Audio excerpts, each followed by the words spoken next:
Mesdames et messieurs les élus, chers 50 partenaires, enfin, cher Jérôme Mazurel. Jérôme, merci d'avoir choisi Houlgate. À vous tous, bienvenue dans notre commune au charme discret, patrimonial et familial.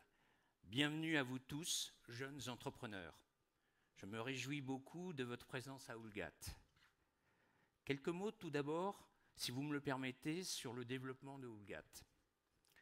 Au XIXe siècle, Beuzval-Houlgate bénéficie de la vogue des bains de mer, ainsi que des nouvelles possibilités offertes par le train. Cette époque, c'est vraiment le temps des entrepreneurs qui innovent, qui osent, qui créent une ESCI et qui lancent le pari du développement d'une station balnéaire. Et si vous êtes là, si nous sommes tous là, aujourd'hui, c'est grâce à ceux qui avaient à l'esprit l'entreprise il y a 170 ans et qui rendaient l'avenir possible. C'est grâce à vous, les entrepreneurs, qui innovez et inventez en permanence notre avenir. Et c'est ainsi, très rapidement, au milieu du XIXe siècle, le développement à Houlgate d'une station balnéaire très parisienne avec son bois de Boulogne, son grand hôtel, ses 2 casinos, un de chaque côté de la plage et ses magnifiques villas. Berthe Morisot vient régulièrement entre 1864 et 1880. Émile Zola, Gustave Flaubert, Marcel Proust, Claude Debussy et les frères Lumière, entre autres, séjournent périodiquement. Les familles Meunier, les chocolats, Dubonnet, l'apéritif, ce dernier est un grand ami de l'aviateur Roland Garros. De Chandon, les champagnes Moët et Chandon, Breguet, les montres, l'aviateur, entre autres, se font construire de fabuleuses et incroyables villas, toujours existantes. Roland Garros, qui remisait son avion dans le jardin de son copain, décollait de la plage de Houlgate et a même battu un record d'altitude. La villa Breguet se trouvait à côté du Sporting Club de tennis. Déjà à cette époque, on jouait au tennis pendant l'été. John Argès, banquier américain, fin du XIXe siècle, se fait construire 5 villas locatives, dites américaines, à l'architecture très spécifique, blanche avec beaux windows, nommées Juniata, Columbia, Tacoma, Merrimack, Minnehaha, qui sont toujours aussi surprenantes que superbes. La location balnéaire saisonnière était lancée.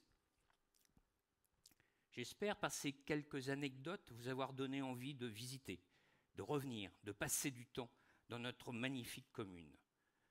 Encore merci, Jérôme, d'avoir choisi Houlgate pour votre colloque.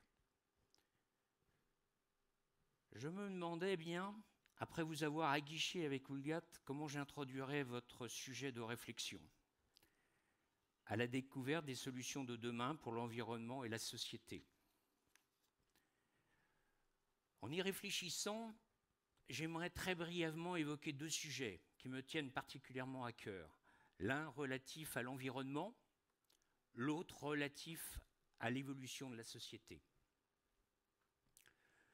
Au regard de ce qui s'est passé avant-hier dans le Gard, il y a quelques mois dans les Alpes-Maritimes, vous avez raison de débattre. Ce sujet touche toute notre société et son actualité. Ces modifications climatiques doivent nous entraîner à changer nos habitudes, nos méthodologies et par exemple notre façon de délivrer un permis de construire. Il faut considérer l'eau sous toutes ses formes. De la station de captage d'eau pour notre consommation, en ajoutant l'assainissement et son traitement, sans oublier les eaux de pluie, le ruissellement et les remontées de nappes, avec un regard très attentif à la GEMAPI, le tout constituant un cycle de l'eau. GEMAPI, résumé sommairement, c'est la gestion des milieux aquatiques, GEMA, et la prévention des inondations, PI. Derrière tout cela, c'est aussi en bout de chaîne la qualité des eaux de baignade, entraînant, selon la classification, peut-être un déclassement qui, par ricochet, causerait une problématique touristique et économique. Au regard de tout ce qui s'est passé depuis Xintia, en 2010, j'ai la certitude que nous courons à la catastrophe si nous n'agissons pas rapidement. Oulgat ne sera pas touché par un quelconque risque de submersion et ne sera pas particulièrement touché par ces éléments climatiques. Dives-sur-Mer et Cabourg ne seront pas non plus directement impactés par la submersion maritime. Mais l'eau dans les marais de la Dive, en raison de l'élévation du niveau de la mer, lors de fortes marées, risque d'atteindre leur urbanisation en contournant les digues. Il va falloir se poser les bonnes questions et il est urgent d'agir. Que défendre et prioriser?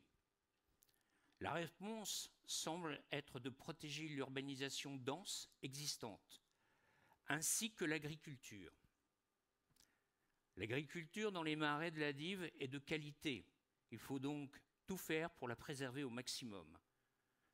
Pour cela, il faudra, avec tous les acteurs, définir un ou plusieurs vases d'expansion pour contenir le trop-plein et la montée des eaux. Il va falloir repenser nos zones constructibles, intégrer les effets négatifs de l'eau au sens le plus large du terme. Faire comprendre à tous les acteurs qu'il faut impérativement, je dis bien impérativement, stopper l'imperméabilisation des terrains et gérer le pluvial à la parcelle. Vu ce qui s'est passé dans le Gard, nous n'avons plus beaucoup de temps.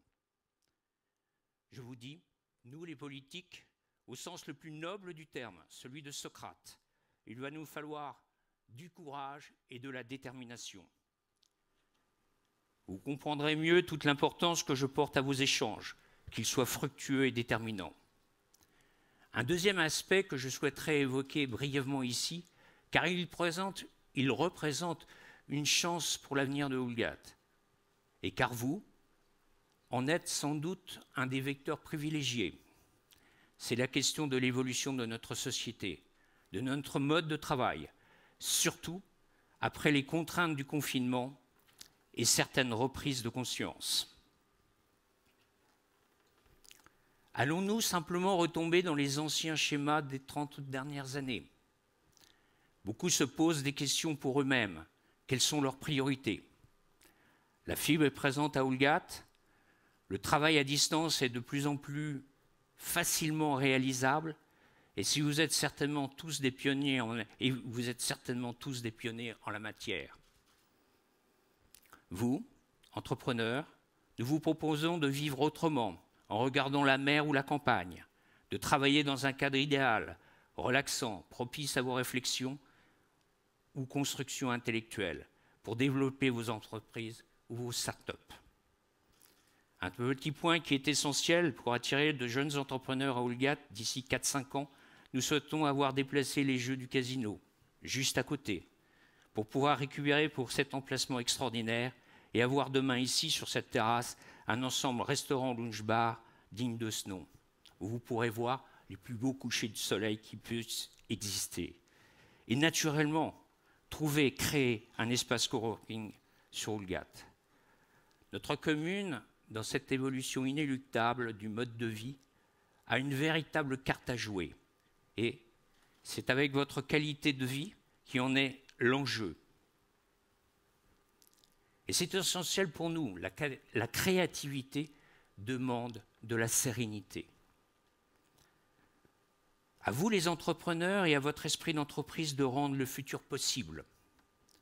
Nous comptons tous sur vous. Nous vous souhaitons de bons échanges, un bon travail et une très très belle journée. Merci.